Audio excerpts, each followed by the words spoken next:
Hello friends, welcome to my YouTube channel.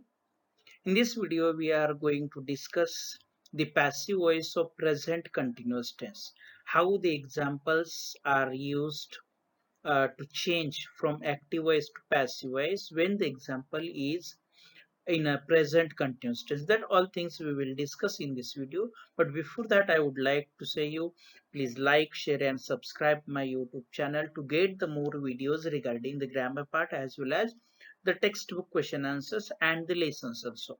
So friends, let's start the active and passive voice of present continuous tense.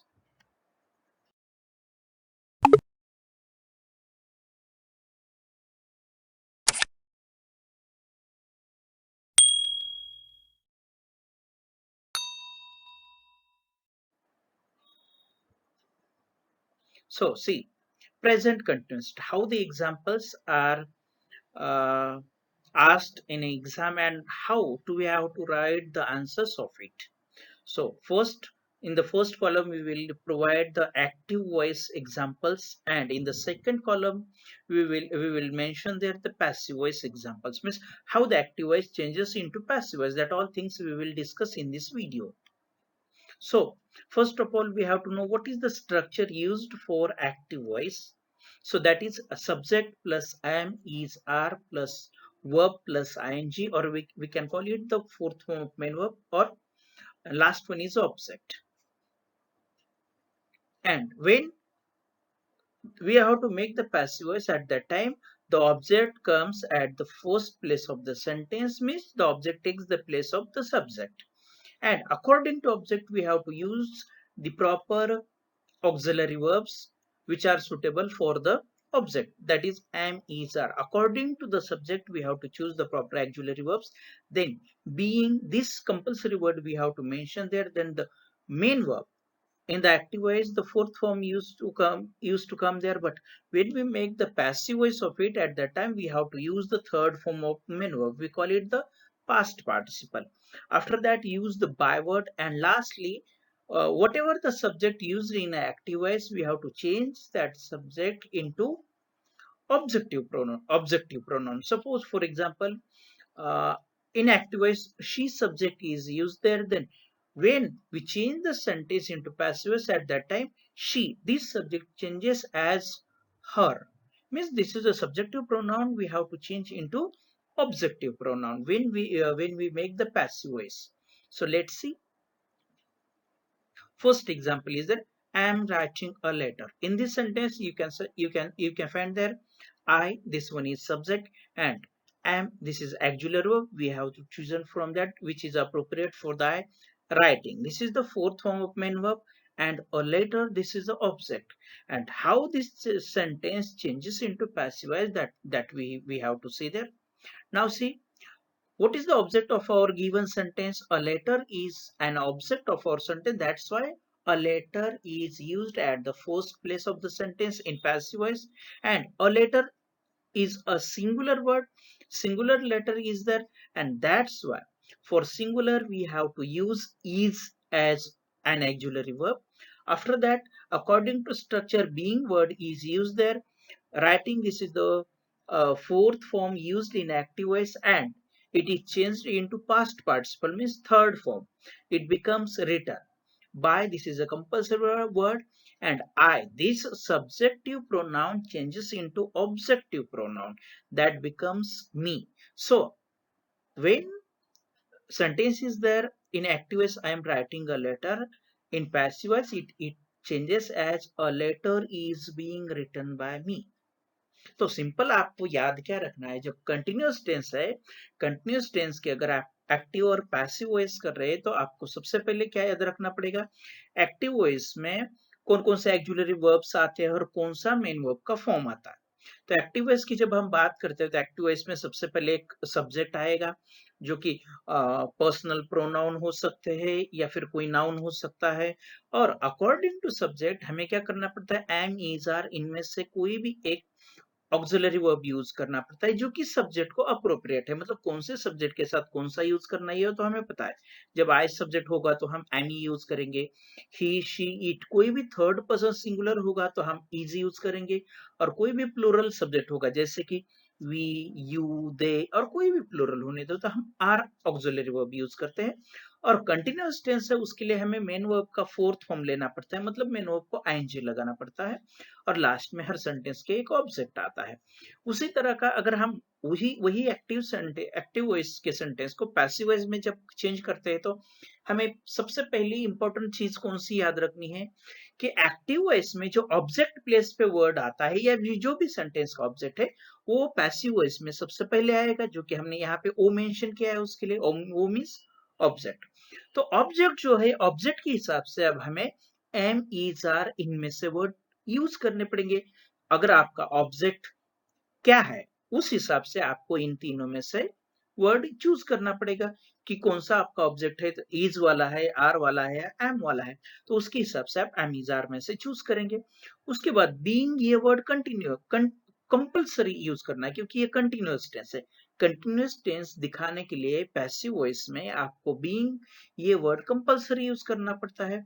और उसी के साथ जो main verb use होता है active voice में, तो उस मेन वर्ब को आपको पास्ट पार्टिसिपल में चेंज करना है। पास्ट पार्टिसिपल मतलब ही वर्ब का थर्ड फॉर्म। उसके बाद बाय वर्ड आपको मेंशन करना है, और उसके बाद सब्जेक्ट। सब्जेक्ट मतलब as it is active voice का सब्जेक्ट आप नहीं करेंगे। सब्जेक्ट कैसे चेंज होगा, सेंटेंस में जो भी आपको सब्जेक्टिव प्रोनाउन है, मतलब जो पर्सनल प्रोनाउन है, उनको आपको ऑब्जेक्टिव प्रोनाउन में चेंज करना पड़ता है। अगर यहाँ पे अगर शी सब्जेक्ट आता है तो आपको उसे हर में चेंज करना पड़ता है। जैसे कि आप देख सकते हैं स्क्रीन पे, यहाँ पे एक्टिव वॉइस में आई सब्जेक्ट आया है, तो जब हम उसका पैसिव बनाते हैं तो उसको उसको हमने क्या किया है, मी में चेंज किया। तो इसी तरह से एक एग्जांपल आपको दिया है, I am writing a letter. इस सेंटेंस में आई सब्जेक्ट है जो कि स्ट्रक्चर के हिसाब से आप देख सकते हैं। तो आई के साथ हम बस एम यही एक्जुलरी वर्ब यूज कर सकते हैं, बाकी तो कोई नहीं कर सकते, उसके लिए उसके साथ एम आया। राइटिंग ये राइट वर्ड का फोर्थ फॉर्म है, हाँ? और अ लेटर ये हमारा ऑब्जेक्ट है। अब जब इसका पैसिव वॉइस बना तो क्या हुआ, पैसिव वॉइस का रूल क्या है कि जो सेंटेंस में ऑब्जेक्ट होता है ऑब्जेक्ट को हमें सबसे फर्स्ट प्लेस पे लाना पड़ता है, जैसे कि हमारे स्ट्रक्चर में दिया है। तो हमारे गिवन सेंटेंस में अ लेटर ये ऑब्जेक्ट है, और ऑब्जेक्ट के हिसाब से हमें एम, इज, आर इनमें से यूज करना पड़ता है। तो इज जो है, इज क्या है, यहाँ पे ऑक्सिलरी वर्ब है और सिंगुलर है। अ लेटर सिंगुलर है, उसके लिए हमने इज सिंगुलर उसके साथ यूज किया। बीइंग कंपलसरी वर्ड है तो बीइंग एज इट इज ले लिया। राइटिंग वर्ड को हमने थर्ड फॉर्म में चेंज किया तो वो बन गया रिटर्न। बाय वर्ड जो कि स्ट्रक्चर में है वो एज इट इज आया, और आई का ऑब्जेक्टिव प्रोनाउन बना मी। इस तरह से I am writing a letter, इस सेंटेंस का पैसिव वॉइस बनता है a letter is written, a letter is being written by me। फिर से देखो पैसिव वॉइस कैसे बनेगा, a letter is being written by me। इस तरह से कुछ और एग्जांपल्स हम देखते हैं। Next, she is cooking food, ये हमारा एक्टिव वॉइस है तो इसका पैसिव वॉइस बनेगा food is being cooked by her। आप देख सकते हैं जैसे हमारे स्ट्रक्चर है उसी हिसाब से। नेक्स्ट सेंटेंस देखिए, he is buying some fruits, some fruits are being bought by him। some fruits मतलब ये प्लूरल है उसके लिए हमने आर यूज किया है। ये तो आप समझ सकते हैं कि मतलब आपका अगर ऑब्जेक्ट प्लूरल है तो आप प्लूरल ऑक्सिलरी वर्ब यूज करेंगे, सिंगुलर है तो सिंगुलर ऑक्सिलरी वर्ब यूज करेंगे, और थर्ड फॉर्म तो कंपलसरी है। इसी के साथ और एक एग्जांपल देखते हैं, Arvind Arvind is teaching English. तो इस सेंटेंस का हमारा पैसिव कैसे बनेगा, English is being taught by Arvind. इस तरह से हमारा पैसिव वॉइस बनेगा। और ये लास्ट सेंटेंस देखो, she is giving me a gift. यहाँ पे ऑब्जेक्ट प्लेस पे आने वाला वर्ड मी है, अ गिफ्ट नहीं। अ गिफ्ट तो ऑब्जेक्ट का दूसरा दूसरा ऑब्जेक्ट होगा, लेकिन यहाँ पे ऑब्जेक्ट हमारा क्या है, मी है, तो इसका पैसिव वॉइस कैसे बनेगा, एम जो है, एम को पता है एम का इधर आने के बाद मी बनता है, तो मी का यहाँ पे क्या बनेगा, आई। आई के साथ हमको एम यूज करना है तो हमारा she is giving me a gift, इसका पैसिव वॉइस बनेगा I am being given a gift bye हर। इस तरह से आप कोई भी एक्टिव वॉइस सेंटेंस को पैसिव वॉइस में चेंज करते हैं। एक बार फिर से पूरे स्ट्रक्चर देख लीजिए, एक्टिव वॉइस का स्ट्रक्चर, पैसिव वॉइस का स्ट्रक्चर, कौन कौन सी चीजें यहाँ पे करनी है। तो सिंपल आपको क्या याद रखना है, एक्टिव वॉइस में जो स्ट्रक्चर होता है वो होता है subject plus am is are, इनमें से एक अकॉर्डिंग टू सब्जेक्ट। उसके बाद fourth form of main verb plus object, ये हमारे एक्टिव वॉइस में आने वाले एग्जांपल्स होते हैं। और इसी को अगर हमें पैसिव वॉइस करना है तो पैसिव वॉइस में क्या बनता है, सबसे पहले ऑब्जेक्ट आएगा और ऑब्जेक्ट के बाद एम इज आर, इनमें से अकॉर्डिंग टू ऑब्जेक्ट हमें प्रॉपर ऑक्सिलरी वर्ब लेना है, उसके बाद बीइंग वर्ड लेना है, और जो मेन वर्ब होता है मेन वर्ब को थर्ड फॉर्म में चेंज करना है, जैसे कि हम पास्ट पार्टिसिपल कहते हैं। उसके बाद बाय वर्ड यूज करना है और लास्ट में सब्जेक्ट। सब्जेक्ट मतलब कैसे होता है, एज इट इज सब्जेक्ट तो नहीं आएगा, उसे जो अगर पर्सनल प्रोनाउन है तो उसे ऑब्जेक्टिव प्रोनाउन में हमें चेंज करना पड़ता है। इस तरह से हम एक्टिव और पैसिव वॉइस के कुछ देख सकते हैं। अब यहाँ पे कुछ नेगेटिव सेंटेंसेस हम लेंगे एक्टिव और पैसिव वॉइस के, मतलब समझने के लिए और भी इजी हो जाएगा। ये प्रेजेंट कंटिन्यूअस टेंस है, इसके कुछ नेगेटिव सेंटेंस। एक्टिव वॉइस का एक बॉक्स बना दे जैसे पहले बनाया था, पैसिव वॉइस का एक बॉक्स बना दिया। अब इसके स्ट्रक्चर में देखो, बस एक्जुलरी वर्ब के साथ नॉट आया है, बाकी सेम है। Subject plus am is are plus not plus verb plus ING, it means fourth form of main verb, और लास्टली ऑब्जेक्ट। और पैसिव वॉइस में क्या होगा फिर, पैसिव वॉइस में बनेगा object plus am is are, इनमें से एक, plus not plus being plus past participle मतलब ये third form of main verb, plus by plus S मतलब सब्जेक्ट। अब इसका एक एग्जांपल देखते हैं हम लोग। अब यहाँ पे मैंने एक एग्जांपल दिया है, you are not playing cricket, ये आपका सेंटेंस है, नेगेटिव सेंटेंस। तो इसका पैसिव वॉइस बना, cricket is not being played by you. आप देख सकते हैं ऑब्जेक्ट प्लेस पे क्रिकेट है तो क्रिकेट आ गया। क्रिकेट सिंगुलर में काउंट किया जाता है, उसके लिए इज किया। गिवन सेंटेंस नेगेटिव है तो हमें उसका पैसिव भी क्या करना पड़ता है, नेगेटिव। उसके लिए क्रिकेट इज नॉट ये वर्ड हमने यूज किया नेगेटिव के लिए। उसके बाद being word compulsory as it is use किया। प्लेइंग का थर्ड फॉर्म में चेंज किया जो कि प्लेड बना। उसके बाद बाय वर्ड यूज किया, और यू का जो ऑब्जेक्टिव प्रोनाउन होता है वो सेम होता है, यू का यू ही होगा। दूसरा एग्जांपल देखिए, they are not watching a movie. According to object we have to select the auxiliary verb. अगर आपका ऑब्जेक्ट सिंगुलर है तो आपको सिंगुलर ही ऑक्सिलरी वर्ब यूज करना पड़ेगा। अगर आपका ऑब्जेक्ट जब प्लूरल होगा तभी आपको प्लूरल ऑक्सिलरी वर्ब यूज करना पड़ेगा। अब इस सेंटेंस में देखो, एक्टिव वॉइस में जो सब्जेक्ट के तौर पे आया है दे, ये प्लूरल है, लेकिन इसका जो ऑब्जेक्ट है, ऑब्जेक्ट इसका सिंगुलर है, अ मूवी मतलब एक ही मूवी की बात कर रहे हैं, सिंगुलर है तो उसके लिए वहां पे इज आएगा सिंगुलर होने की वजह से। तो they are not watching a movie, ये एक्टिव वॉइस का जो नेगेटिव सेंटेंस है उसका पैसिव वॉइस का नेगेटिव कैसे बना, a movie is not being watched bye them.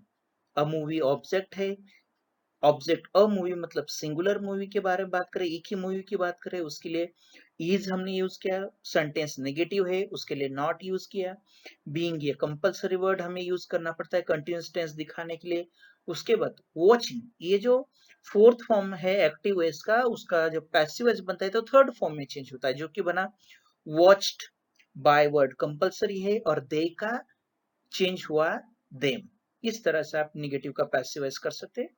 और लास्ट एक एग्जांपल देखिए, Ashwini is not selling fruits. अब यहाँ पे एक्टिव वॉइस में जो सब्जेक्ट यूज किया है अश्विनी, ये सिंगुलर है, लेकिन इसका जो ऑब्जेक्ट है फ्रूट्स, ये प्लूरल है, तो इसमें कैसे चेंज होगा देखिए, फ्रूट्स आर क्यों यूज किया हमने, क्योंकि फ्रूट्स ये प्लूरल है, एक से ज्यादा फ्रूट्स की बात हो रही है, उसके लिए फ्रूट्स आर। नेगेटिव है उसके लिए नॉट। बीइंग कंपलसरी, सेलिंग ये जो फोर्थ फॉर्म है इसका थर्ड फॉर्म बनता है sold by as it is. और अगर नेम ऑफ पर्सन आता है तो उसे हम एज इट इज लेते हैं, जैसे कि यहाँ पे हमने लिया। तो Ashwini is not selling fruits, इसका पैसिव वॉइस बना fruits are not being sold by Ashwini. I hope you understood very well all this part. If you are having any doubt, you can comment um, on my video. I will give definitely reply to you. So thank you guys. Thank you for watching this video. So once again, I would like to say you please, if you like this video, please share and subscribe.